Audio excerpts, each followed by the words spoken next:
Hey guys, it's Nihongo Johnny and welcome to my channel if you are new. My name's Johnny and I talk about all things paranormal and Japan. So if you're into that sort of stuff, definitely click subscribe, hit that thumbs up button, and hit the bell for more notifications. I put out spooky videos every Friday.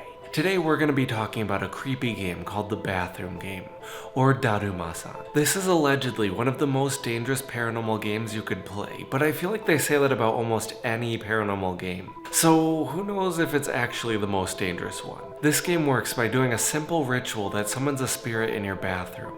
Once that spirit is summoned, you have to play a game with it in order to survive. And you have to play that game correctly. The one important thing is you must play this game alone. You cannot have anyone else around you when you play it. Whether or not this game is real, I don't know, but I highly recommend that you guys don't play it at home. I feel like when you're summoning something or inviting it into your home, it's not a good thing. You never know what you're summoning or letting into your house, so you want to just be careful and not do that at all. I think it's the simplicity of this ritual that makes people want to try it. All you need is a bathroom, so almost everyone has one of those. So almost anyone could do the ritual. However, at the same time, that does make it a little bit more scary. I feel like the bathroom is one of the most vulnerable places you have in your house. There's so many dangers in the bathroom. You could easily slip and fall, you can hit your head, you can drown in the water. If you're taking a bath and something falls into it, you could get electrocuted. There's just so many dangers. So I think that's why there's a lot of urban legends surrounding the bathroom. You have to think when you're taking a bath, you're naked, and that's when you're most vulnerable as well. So all of these make the bathroom feel that much scarier, especially when you're doing a ritual.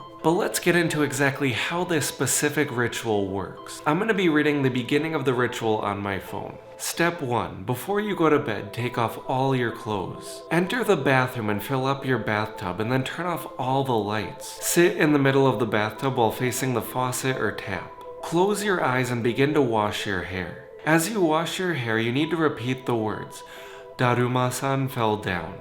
Daruma San fell down. Do not stop repeating these words until you finish washing your hair. The entire time, your eyes must remain shut. I feel like this could take a while for some people because if you have short hair, it takes like a few seconds, but if you have really long hair, it might take a couple minutes, so you might be there for a while saying Daruma San fell down. As you wash your hair, a picture of a Japanese woman standing in the bathtub will come to mind. She will slip and fall onto a rusty tap and gouge her eye out, killing her. I told you guys about the bathroom. You will hear a sound coming from behind you, and you might feel movement in the bath. Whatever you do, do not turn around, do not peek. You have finally summoned the ghost. You will feel her presence as she emerges from the bathtub. Once that happens, you must ask out loud, why did you fall in the bathtub? I feel like that's a little rude to ask her, because I feel like if she knew why she fell in the bathroom, maybe she would have prevented it. Maybe it's just a mistranslation, because usually why and how get mistranslated a lot. So ask her how she fell in the bathtub. You can finally get out of the bathtub and make sure your eyes remain shut. Make sure you do not slip or trip as you get out of the bath. And do not drain the water until the next morning. Once you're out of the bathroom, shut the door behind you. It is now safe to open your eyes. Once again, keep the water in the bathtub until morning. Do not turn on any lights, just go directly to bed. If I were to do those steps, I would be very creeped out. I don't think I can have a ghost behind me and not try to look, but apparently that's when she will kill you, so I guess you have to have a very strong will when you do it. I also wonder what happens if you have to get up to pee. You can't go back into the bathroom, so hopefully you have another bathroom to use. I'm one of those people who get up a million times in the middle of the night to go to the bathroom, so I would definitely fail this game. Apparently the actual game does not start until the next morning. Your day will start off like normal. However, throughout the day you'll start to feel a presence behind you, and you'll notice something over your right shoulder, and this will be the one-eyed ghost. Whatever you do not want to turn around and look at her directly. They say if you try to turn around and look at her directly, she will disappear. You can only see her out of the corner of your eye. But she'll get closer and closer to you as the day goes on. If she ever catches up to you, that's when she'll kill you, and that's when the game is over. If she gets too close to you, you could shout tomare, which means stop. You could also say stop, which is the English word in Japanese for stop. And apparently the more you use this word, the less of an effect it has, so you want to save it for a very important time. Try to save it towards the end of the game if you do decide to play. You must end the game before midnight the next day. In order to do this, you must see Daruma San behind you and do this cutting motion. And as you do that, yell "Kite," Katta, which means cut. I've cut you off. This will sever her bond from you and then end the game. If you don't do this by midnight the next night, apparently she visits you in your dream and she'll kill you. That kind of reminds me of Freddy Krueger a bit, and I've heard that if you die in your dreams, you die in real life. I'm not sure how real that is, so you guys will have to let me know in the comments below. I suppose I could also Google it, but I want to see what you guys have to say. There's some more rules that go along with this game, such as do not open your eyes when the ghost first appears. Do not let the one-eyed woman trip you when you leave the bathtub. That's a very cheap move. I feel like if she's gonna play a game with you, she should play fair. Do not re-enter the bathroom after you leave. Do not drain the bathtub until the morning, and do not let the one-eyed woman catch you. This game is very dangerous and it could get you killed when you get out of the bathtub.